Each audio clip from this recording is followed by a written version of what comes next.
Artificial intelligence एक नई दुनिया की हकीकत। क्या आपने कभी सोचा है कि एक ऐसी दुनिया जहां मशीनें इंसानों की तरह सोचें, समझें, फैसले लें और हमारी जिंदगी को इतना आसान बना दें कि हमें हर काम के लिए मेहनत ना करनी पड़े? वो दुनिया अब सपना नहीं, हकीकत बन चुकी है और इस हकीकत का नाम है आर्टिफिशियल इंटेलिजेंस यानी कृत्रिम बुद्धिमत्ता।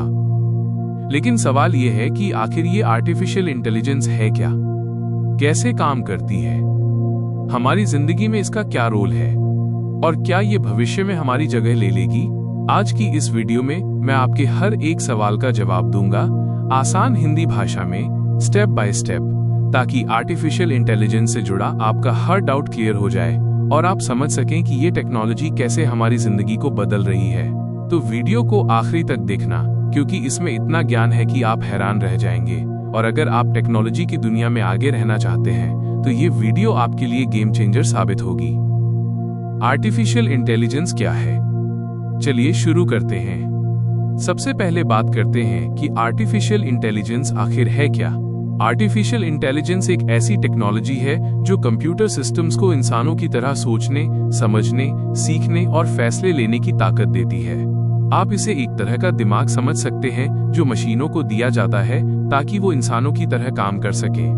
लेकिन ये कोई जादू नहीं है, बल्कि साइंस और टेक्नोलॉजी का कमाल है जो डेटा, मैथमेटिक्स और एल्गोरिदम्स पे बेस्ड है।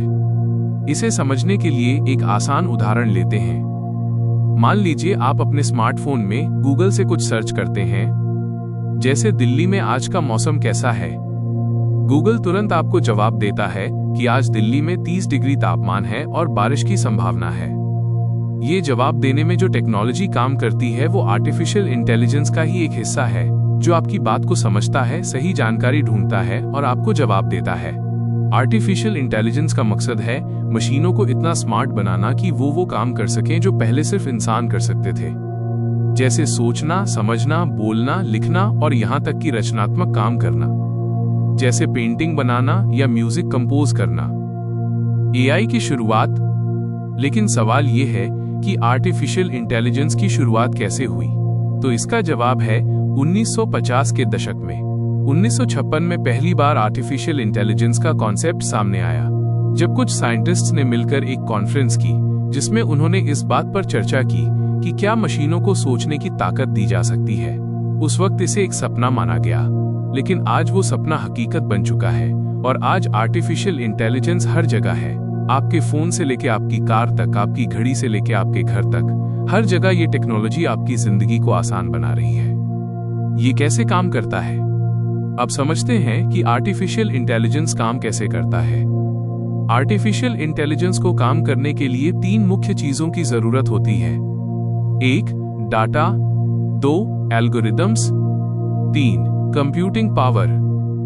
डाटा वो इंफॉर्मेशन है जो मशीन को सिखाने के लिए दिया जाता है।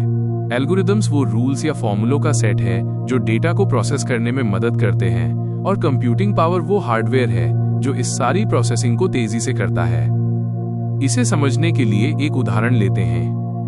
मान लीजिए आप एक मशीन को सिखाना चाहते हैं कि वो बिल्ली और कुत्ते की तस्वीर को पहचान सके। इसके लिए आप मशीन को हजारों तस्वीरें दिखाते हैं, कुछ बिल्लियों की और कुछ कुत्तों की।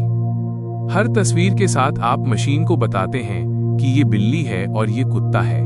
मशीन इस डेटा को प्रोसेस करती है और एल्गोरिथ्म्स की मदद से वो पैटर्न सीखती है, जैसे बिल्ली की पूंछ लंबी होती है या कुत्ते के कान बड़े होते हैं। अब जब आप मशीन को एक नई तस्वीर दिखाते हैं तो वो अपने सीखे हुए पैटर्न्स के आधार पर बता देती है कि ये बिल्ली है या कुत्ता।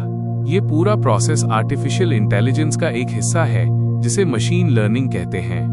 एआई की विभिन्न शाखाएं, ब्रांचेस। अब बात करते हैं आर्टिफिशियल इंटेलिजेंस के अलग अलग हिस्सों की। आर्टिफिशियल इंटेलिजेंस कई ब्रांचेस में बटा हुआ है और हर ब्रांच का अपना काम है। Machine learning. मशीन लर्निंग का मतलब है मशीनों को डेटा देकर सिखाना ताकि वो बिना किसी प्रोग्रामिंग के खुद से सीख सकें और फैसले ले सकें। उदाहरण के लिए, जब आप YouTube पर कोई वीडियो देखते हैं तो YouTube आपको उसी टाइप की और वीडियो सजेस्ट करता है। डीप लर्निंग में इंसानी दिमाग की तरह न्यूरल नेटवर्क्स का इस्तेमाल किया जाता है। न्यूरल नेटवर्क्स एक तरह का सिस्टम है जो इंसानी दिमाग की नकल करता है और बहुत बड़े डेटा सेट्स को प्रोसेस कर सकता है। इसकी मदद से आज सेल्फ ड्राइविंग कारें सड़क को समझती हैं और मेडिकल फील्ड में कैंसर जैसी बीमारियों की पहचान हो रही है। नेचुरल लैंग्वेज प्रोसेसिंग NLP ये इंसानी भाषा को समझने और उसका जवाब देने में मदद करता है, जैसे हे गूगल या चैटबॉट्स। कंप्यूटर विजन इसका मतलब है मशीनों को देखने की ताकत देना, जैसे स्मार्टफोन कैमरे का सीन डिटेक्ट करना या सुरक्षा कैमरों का चेहरा पहचानना। रोबोटिक्स ये फिजिकल मशीनों को स्मार्ट बनाता है, जैसे अमेज़न के वेयरहाउस में सामान ले जाने वाले रोबोट्स। AI का हमारी जिंदगी में इस्तेमाल। अब सवाल आता है कि आर्टिफिशियल इंटेलिजेंस हमारी जिंदगी में कहां-कहां इस्तेमाल हो रहा है। हेल्थ केयर, मशीनें मेडिकल इमेज देखकर कैंसर या हार्ट डिजीज को मिनटों में सटीक तरीके से डिटेक्ट कर सकती हैं। एजुकेशन, ऑनलाइन प्लेटफॉर्म्स स्टूडेंट्स को पर्सनलाइज्ड लर्निंग एक्सपीरियंस दे रहे हैं। फाइनेंस, बैंक फ्रॉड डिटेक्शन और स्टॉक मार्केट प्रिडिक्शन में इसका बड़ा रोल है। एग्रीकल्चर, ड्रोन और सेंसर्स की मदद से फसलों की निगरानी और मौसम की सटीक जानकारी। स्पेस और डिफेंस, सैटेलाइट डेटा एनालिसिस और बिना इंसानी मदद के मिशन पूरे करने वाले ड्रोन। भविष्य और चुनौतियां। आर्टिफिशियल इंटेलिजेंस की सबसे खास बात है सेल्फ लर्निंग। यह समय के साथ खुद को बेहतर बनाता है। इसे बनाने के लिए क्लीन डेटा, मॉडल्स और हाई पावर कंप्यूटिंग जैसे क्लाउड कंप्यूटिंग की जरूरत होती है। फायदे, समय की बचत, हाई एक्यूरेसी और ऑटोमेशन। चुनौतियां, डेटा प्राइवेसी का खतरा, नौकरियों का कम होना और गलत इस्तेमाल जैसे डीप फेक। क्या AI इंसानों की जगह ले लेगा? भविष्य में AI हर इंसान का पर्सनल असिस्टेंट बन जाएगा, लेकिन क्या ये हमारी जगह लेगा? जवाब है नहीं। मशीनों में इंसानी भावनाएं, क्रिएटिविटी और नैतिक समझ नहीं हो सकती। ये हमारे साथ मिलकर काम करेगा। अगर आप इस क्षेत्र में कदम रखना चाहते हैं तो 1. बेसिक समझें। 2. पाइथन प्रोग्रामिंग और डेटा साइंस सीखें। 3. न्यूज़ फॉलो करें। 4. प्रैक्टिकल प्रोजेक्ट्स बनाएं। आर्टिफिशियल इंटेलिजेंस भविष्य को बदलने वाली टेक्नोलॉजी है। अगर हम इसका सही इस्तेमाल करेंगे तो ये वरदान साबित होगी। अगर आपको ये वीडियो पसंद आया हो तो चैनल को सब्सक्राइब करें और कमेंट में बताएं कि आप अगली वीडियो किस टॉपिक पर चाहते हैं। धन्यवाद।